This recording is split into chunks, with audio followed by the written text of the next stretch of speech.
পশ্চিমবঙ্গের মুখ্যমন্ত্রী মমতা বন্দ্যোপাধ্যায় ভারতের বিধানসভার শীতকালীন অধিবেশনে যোগ দিয়ে বাংলাদেশ নিয়ে নির্লজ্জ মিথ্যাচার করে বাংলাদেশে জাতিসংঘের শান্তিরক্ষা বাহিনীর মোতায়েন চেয়েছেন এবং সেই সঙ্গে বাংলাদেশে সংখ্যালঘুদের নিরাপত্তা নিশ্চিতে ভারতের প্রধানমন্ত্রী নরেন্দ্র মোদীর হস্তক্ষেপ কামনা করেছেন। অথচ গত 28 অক্টোবর বঙ্গীয় হিন্দু জাগরণ নামের একটি সংগঠন ও বিজেপি নেতা শুভেন্দু অধিকারীর নেতৃত্বে কলকাতায় ডেপুটি হাইকমিশনের সামনে বাংলাদেশের জাতীয় পতাকা ও বাংলাদেশের মাননীয় প্রধান উপদেষ্টা ডক্টর মোহাম্মদ ইউনূসের পুষ্পোত্তলিকা পোড়ানো হয়েছে। এমনকি সীমান্ত অবরোধের হুমকি সহ বাংলাদেশি সীমান্তে শুভেন্দু অধিকারীর নেতৃত্বে একের পর এক বিক্ষোভ প্রদর্শন ও বাংলাদেশ সম্পর্কে মিথ্যাচার এবং ঘৃণা প্রচার করা হয়েছে। কলকাতা উপ হাইকমিশনে নিরাপত্তা প্রদান না করে ভিয়েনা কনভেনশন লঙ্ঘন করেছে মমতা। তিনি উপ হাইকমিশনের কর্মকর্তাদের নিরাপত্তা প্রদানে পুরোপুরি ব্যর্থতার পরিচয় দিয়েছেন। আপনারাও জাতিসংঘের কাছে আহ্বান করেন কলকাতার মুসলমান এবং হিন্দু সম্প্রদায় এবং একই সাথে এই হিন্দু জঙ্গি গোষ্ঠীকে নিয়ন্ত্রণ করার জন্য জাতিসংঘ যেন কলকাতায় শান্তিরক্ষী বাহিনী সেখানে তারা মোতায়েন করে। গুজব প্রকাশে ভারতীয় মিডিয়া এমন একটি পর্যায়ে পৌঁছেছে তাদেরকে আমরা মিডিয়া বলতে পারি না, তারা গুজবের কারখানায় নিজেদেরকে পরিণত করেছে। সর্বশেষ গত 2 ডিসেম্বর আগরতলায় বাংলাদেশি উপ হাইকমিশনে হামলা বিজেপি সরকারের অপতৎপরতা ও বাংলাদেশকে নিয়ে ভারতের ষড়যন্ত্রের অংশ বলে আমরা মনে করি। এই হামলা বাংলাদেশের স্বাধীনতা সার্বভৌমত্বের জন্য চরম হুমকি। ভারতের এসব কর্মকাণ্ডে প্রতীয়মান হয় আওয়ামী লীগ নিজেদের বিদায়ে ও নিজেদের পরাজয় মেনে নিতে পারলেও স্বৈরাচারী হাসিনার বিদায় ভারত মানতে পারছে না।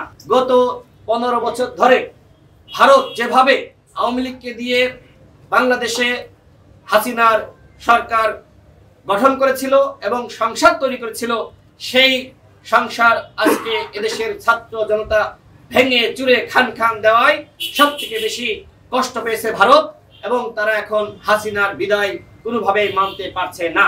আপনারা দেখেছেন হাসিনা বাংলাদেশ থেকে পালিয়ে গেছে, বিশ্বের কোনো দেশ হাসিনাকে জায়গা দেয়নি, একমাত্র ভারত হাসিনাকে অবৈধভাবে জায়গা দিয়েছে।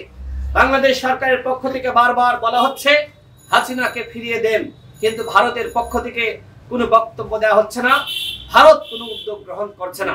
এই জায়গা থেকে প্রমাণিত হয় যে আওয়ামী লীগ সরকার বাংলাদেশের সরকার ছিল না, আওয়ামী লীগ ছিল ভারতের সরকার। ভারত মনে করেছিল ষড়যন্ত্রের ফাঁদে পা দিয়ে বাংলাদেশের জনগণ বিভ্রান্ত হবে এবং হিন্দুদের বাড়ি ঘরে হামলা চালাবে এবং ভাঙচুর করবে, কিন্তু বাংলাদেশের জনগণ সেটি করেনি। শেখ পরিবারের এতগুলো এমপি মন্ত্রী কোথায় গেল? সবাই একসাথে পালিয়ে গেছে। আমরা তো খবরে দেখলাম শুধুমাত্র শেখ হাসিনা এবং শেখ রেহানা পালিয়ে গেছে, বাকিরা কোথায়? বাকিদেরকে কিভাবে পালাতে সহযোগিতা করা হয়েছে নাকি তারা এখনো পর্যন্ত দেশেই রয়েছে আমরা জানতে চাই। আমরা সরকারকে বলবো শেখ পরিবারকে ন্যূনতম রক্ষার চেষ্টা করবেন না, বাংলাদেশের জনগণ সেটি মেনে নিবে না। সরকারের একজন উপদেষ্টা আসিফ মাহমুদ তিনি গণমাধ্যমের সামনে সংবাদ সম্মেলন করে তিনি বলেছিলেন বিচারের আগে আওয়ামী লীগ সাংগঠনিক কার্যক্রম পরিচালনা করতে পারবে না।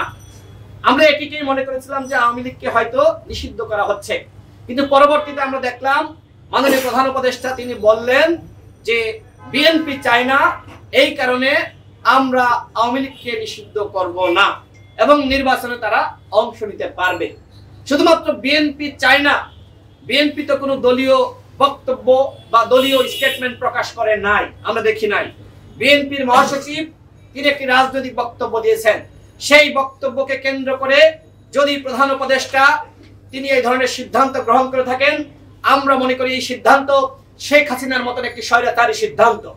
কারণ আরো দল আছে, আমাদেরকে কি আপনার দল মনে হয় না? অন্যান্য দল নেই, আপনি সবার সাথে একটি জাতীয় সংলাপের আয়োজন করেন, সবাইকে ডাকেন, মতামত গ্রহণ করেন, এরপরে আপনি সিদ্ধান্ত জানান। শুধুমাত্র বিএনপির মহাসচিবের বক্তব্য, আমি যতদূর মনে করি এটি বিএনপির দলীয় বক্তব্য না। এই বক্তব্যকে কেন্দ্র করে আওয়ামী লীগের পুনর্বাসন বাংলাদেশের জনগণ কোনোভাবেই মেনে নেবে না। বিপ্লবের সকল অংশীজনদের নিয়ে ঐক্য ও সংহতির জাতীয় সরকার গঠন না করার ব্যর্থতা এবং উপদেষ্টাদের নানামুখী রাজনৈতিক বক্তব্য এবং কোনো গোষ্ঠী বা সংগঠনকে পৃষ্ঠপোষকতা করা ইত্যাদির কারণে সংকট প্রকট আকার ধারণ করেছে। এখনো পর্যন্ত সুযোগ আছে নতুন বাংলাদেশ গঠন করা। একের পর এক দেশি বিদেশি ষড়যন্ত্র সেই স্বপ্ন বিনষ্ট করতে পারে যদি আমরা সতর্ক না হই। এমত অবস্থায় জাতীয় ঐক্য ও সংহতি প্রতিষ্ঠার কোনো বিকল্প নাই। কিন্তু জাতীয় ঐক্য ও সংহতির ভিত্তি কি হবে এখনো পর্যন্ত আমরা সেটি নির্ধারণ করতে পারি নাই। সরকারের মাননীয় প্রধান উপদেষ্টার সংলাপ হয়েছে, আমরা জানতে চাই এই সংলাপ কি বিএনপি জামাতের পক্ষ থেকে আহ্বান করা হয়েছে নাকি সরকারের পক্ষ থেকে আহ্বান করা হয়েছে?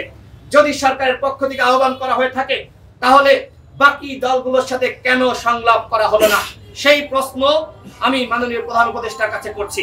সরকারের উচিত সকল দল এবং অংশীজনকে সাথে নিয়ে দ্রুত সময়ের মধ্যে আলোচনায় বসা, জাতীয় ঐক্য এবং সংহতি প্রতিষ্ঠা করা, অন্যথায় এই বিপ্লব ব্যাহত হতে পারে।